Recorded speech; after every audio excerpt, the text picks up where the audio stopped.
Hi hello అందరికీ నమస్కారం అండి. మీరు చూస్తున్నారు హరి ఇండియా వ్లాగ్స్. నేనైతే ఈరోజు ఎర్నింగ్స్ ఎలా ఉంటుందో మీకు చూపిస్తాను. నేనైతే వైజాగ్లో అయితే క్యాబ్ అయితే తోలుతుంటాను. ప్రస్తుతం అయితే నేనైతే డ్యూటీ అయితే ఆన్ చేశాను. బుకింగ్స్ కోసం అయితే వెయిట్ చేస్తున్నాను. బుకింగ్ వస్తే మీకు మొత్తం చూపిస్తాను. ఈరోజు కలెక్షన్ ఎంత అవుతుంది, ఎంత వస్తుంది, లేకుంటే ఈరోజు ఖాళీగా ఉంటానా లేదా, ఈరోజు బుకింగ్ ఎంత వస్తుంది, లేకుంటే ఎంత ఎర్న్ చేయగలను అని మాత్రం మీకు చూపిస్తాను. ఇప్పుడు ప్రస్తుతం అయితే నేనైతే ఖాళీగానే ఉన్నాను. బుకింగ్స్ ఏం లేవు. బుకింగ్ వస్తే ఇంకా నెక్స్ట్ అక్కడ నుంచి వీడియో అయితే స్టార్ట్ చేస్తాను. ఇందులో సిఎన్జి అయితే 3 పాయింట్స్ ఉన్నాయి. ఏమైనా మధురవాడ అలా పడితే పోయి సిఎన్జి అయితే పట్టించుకోవాలి. ప్రస్తుతం అయితే రీడింగ్ అయితే 2.1 కిలోమీటర్ అయితే నేను వచ్చాను, స్టార్ట్ అయ్యాను. ట్రిప్పులు అయితే అన్ని జీరో చేసుకున్నాను. 2.1 కిలోమీటర్ అయితే వచ్చాను బుకింగ్స్ కోసం అయితే వచ్చింది. బుకింగ్ అయితే నేను కస్టమర్ దగ్గరికి వెళ్ళాక కస్టమర్ అయితే కాల్ చేశాను కస్టమర్కి, కానీ కస్టమర్ అయితే క్యాన్సిల్ చేశారు. వెళ్ళే ఉద్దేశం లేనప్పుడు అసలు ఎందుకు అనేది ఊబర్లో బుకింగ్ చేసుకుంటారు. ఎంతో ఆశతో కూడా మేము కూడా వస్తాము. ఈరోజు ఎంతో అంత అమౌంట్ అయితే ఇంటికి అయితే తీసుకెళ్ళాలి, మాది కూడా ఫ్యూలే కదా, అది ఆలోచించారా? ఇంత దూరం వచ్చాక క్యాన్సిల్ చేస్తే మా ఫ్యూల్ ఏమవుతుంది?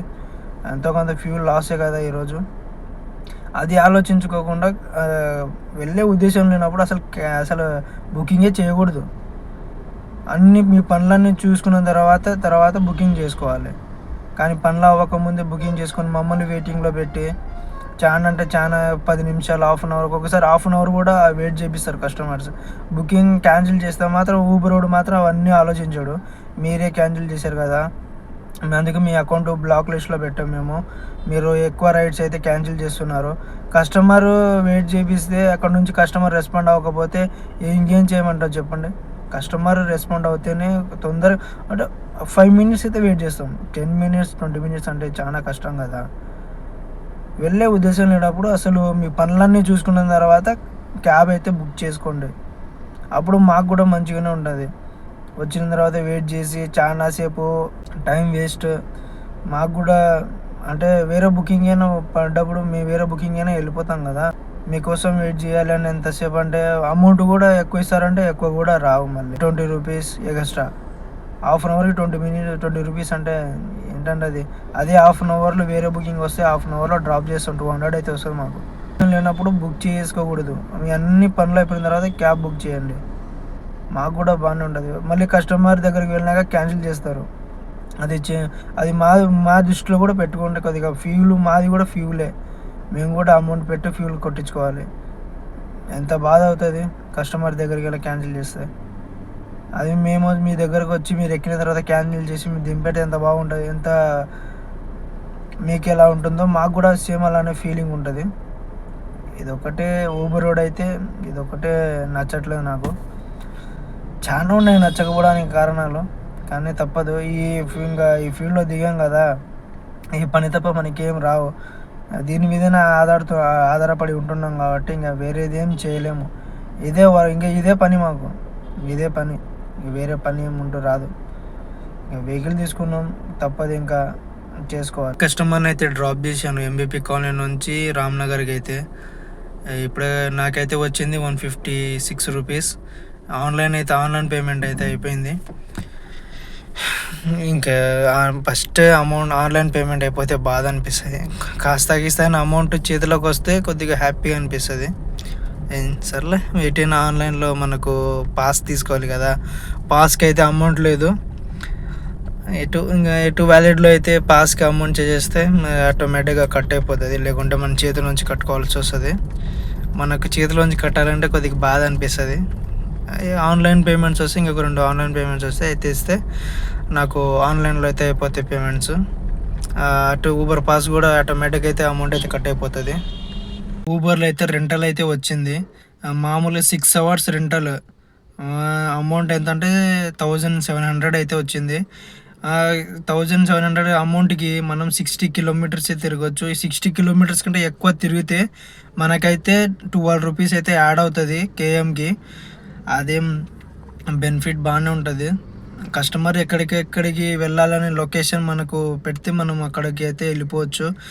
లొకేషన్ యాడ్ చేయకుండా మాత్రం వెళ్ళకండి, ఎందుకంటే తర్వాత యాడ్ అవ్వదు అమౌంట్. అయితే మనకి ఇంకా తక్కువనే అమౌంట్ చూపిస్తుంది. ఆ కస్టమర్తోనే అడిగి లొకేషన్ అయితే పెట్టించుకొని ఊబర్లో అయితే వెళ్ళండి. ఇప్పుడైతే ప్రస్తుతం అయితే నేను ఆర్కే బీచ్లో అయితే ఉన్నాను. వాళ్ళు రెస్టారెంట్లో భోంచేస్తున్నారు. తర్వాత వచ్చినప్పుడు మనం ఎక్కడికి వెళ్ళాలో వాళ్ళు లొకేషన్ పెట్టేస్తారు, మనం వెళ్ళిపోదాం. 16 కిలోమీటర్స్, 16 కిలోమీటర్ మాత్రమే. ఇంకా అంతకంటే ఎక్కువ తిరిగితే అమౌంట్ అయితే మనకు ఎక్స్ట్రా అమౌంట్ అయితే వస్తుంది. అది బెనిఫిట్. ఆర్కే బీచ్లో మాత్రం చెట్లు అంటే నీడ అలాంటి ఏం లేదు. చాలా అంటే చాలా ఎండ మాత్రం మామూలుగా లేదు. గాలి అయితే వస్తుంది కానీ వేడి గాలి వస్తుంది. సముద్రం పక్కన ఉంది కాబట్టి సముద్రంలో వేడి మొత్తం బయటికి వచ్చేస్తుంది. అలా కాసేపు ఉందామంటే చెమటలు మాత్రం కారిపోతుంది. ఈరోజు ఆర్కే బీచ్లో మాత్రం వైజాగ్లోనే ఏడి ఎక్కువ ఉంది. ఆర్కే బీచ్ అనే కాదు, వైజాగ్లోనే చాలా ఏడిగా ఉంది. సీఎం అయితే వచ్చారంట. సీఎం ఇప్పుడు కస్టమర్ అయితే భోజనం చేయడానికి అయితే వెళ్ళారు. ఆ భోజనం చేసే టైంలో సీఎం గారు వస్తే చూద్దాం. ఎప్పుడు నేనైతే డైరెక్ట్గా చూడలేదు. సీఎం అయితే అందులో ఉన్నారంట. చూద్దాం. సీఎం వస్తే నేను ఎప్పుడు డైరెక్ట్గా సీఎం సార్ని అయితే ఎప్పుడు చూడలేదు. ఎప్పుడంటే పుట్టినప్పటి నుంచి ఎప్పుడు టీవీలో మాత్రమే చూశాను. డైరెక్ట్ సీఎం సార్ని అయితే చూద్దాం అనుకుంటున్నాను. ప్రస్తుతం అయితే నేను ఆర్కే బీచ్ చూద్దాం. కస్టమర్ వచ్చేలోగా మనకు సీఎం సార్ వస్తే చూసేద్దాం. అదృష్టం లేదనుకుంటా. కస్టమర్ వచ్చేసారు ఒక హాఫ్ అన్ అవర్లో. సీఎం సార్ ఏం చేస్తున్నారు లోపల ఏమో మనకైతే తెలియదు.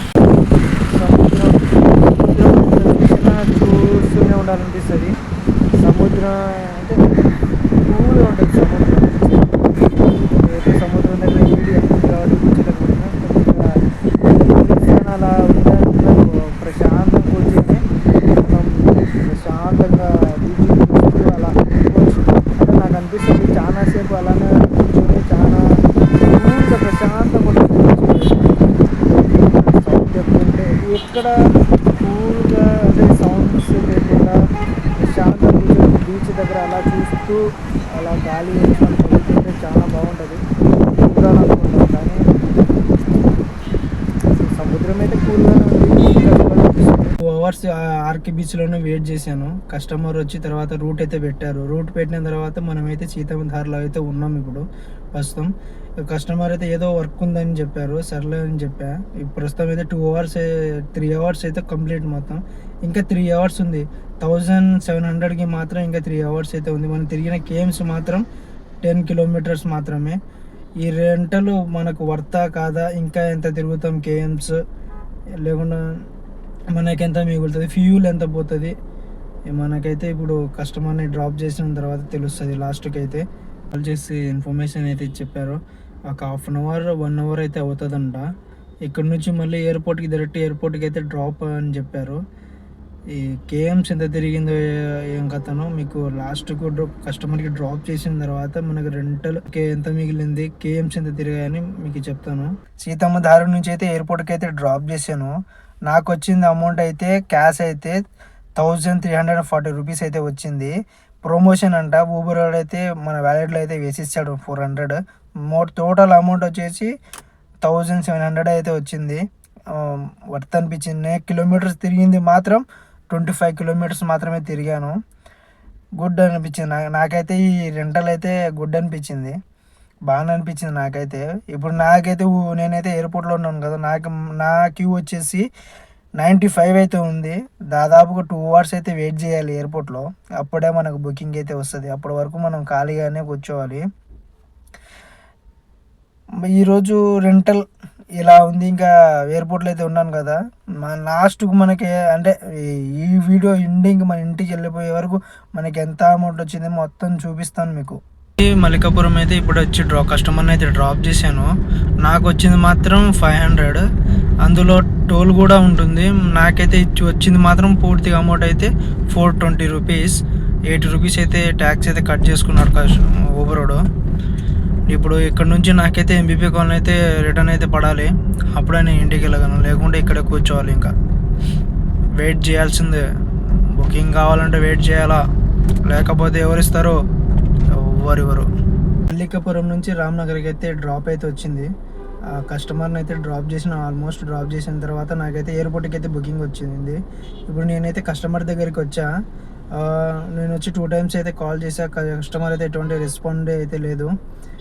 ఇంకొకసారి ఒక 10 మినిట్స్ చూసి ఇంకా మరీ కాల్ చేసి ఇంకా రెస్పాండ్ అవ్వకపోతే నేనైతే క్యాన్సిల్ చేసి అయితే రూమ్కి అయితే వెళ్ళిపోతాను. ఇంకా బీచ్ నుంచి మనమైతే ఇప్పుడైతే ఎయిర్పోర్ట్కి అయితే డ్రాప్ చేసాం. కస్టమర్కి అయితే నాకు అమౌంట్ వచ్చింది మాత్రం 483 రూపీస్. ఊబర్ రోడ్ ఇచ్చింది మాత్రం 67 రూపీస్. 10 రూపీస్ అయితే అనుకున్న, 10 రూపీస్ అయితే ఆల్మోస్ట్ బుకింగ్ అయితే తీసుకున్నాడు. ఇది వచ్చేసి నాదైతే 40 ఉంది. మామూలుగా మ్యాక్సిమం మార్నింగ్ నుంచి రెంటల్తో సగా, రెంటల్ తర్వాత నాకైతే ఒక 4 రైడ్స్ పడ్డాయి. ఆల్మోస్ట్ అమౌంట్ అయితే 3000 అయితే అయింది. ఈ లాస్ట్ బుకింగ్ అయితే పడితే మామూలుగా ఒక 300 400 పడితే మ్యాక్సిమం మనకైతే ఇక 3400 3500 అయితే అవుతుంది మ్యాక్సిమం ఎర్నింగ్ ఈరోజు. లాస్ట్ వీడియో మనకి ఇక్కడే ఉన్నాం కదా, లాస్ట్ బుకింగ్ కూడా మనం తీసేద్దాం, చూపిస్తాం టోటల్ ఎర్నింగ్స్ ఎంత అవుతుందని మీకు లాస్ట్ వీడియోలో అయితే మొత్తం క్లారిటీగా చూపిస్తా. ఎయిర్పోర్ట్ నుంచి ముదిరివాడకి అయితే డ్రాప్ చేశా. నాకు వచ్చిన అమౌంట్ ఎంతంటే 680 రూపీస్. నాకు వచ్చింది మాత్రం 550 రూపీస్. ఇదైతే నా లాస్ట్ రైడ్ అండి. ఇంకా ఇక్కడ నుంచి అయితే నేనైతే క్లోజ్ చేస్తున్నాను. టోటల్ అమౌంట్ వచ్చేసి 3500 అయితే అయ్యింది.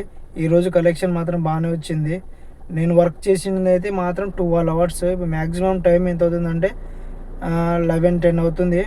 ఈ వీడియో కానీ మీకు నచ్చితే లైక్, కామెంట్, సబ్స్క్రైబ్ ఖచ్చితంగా చేసుకోండి.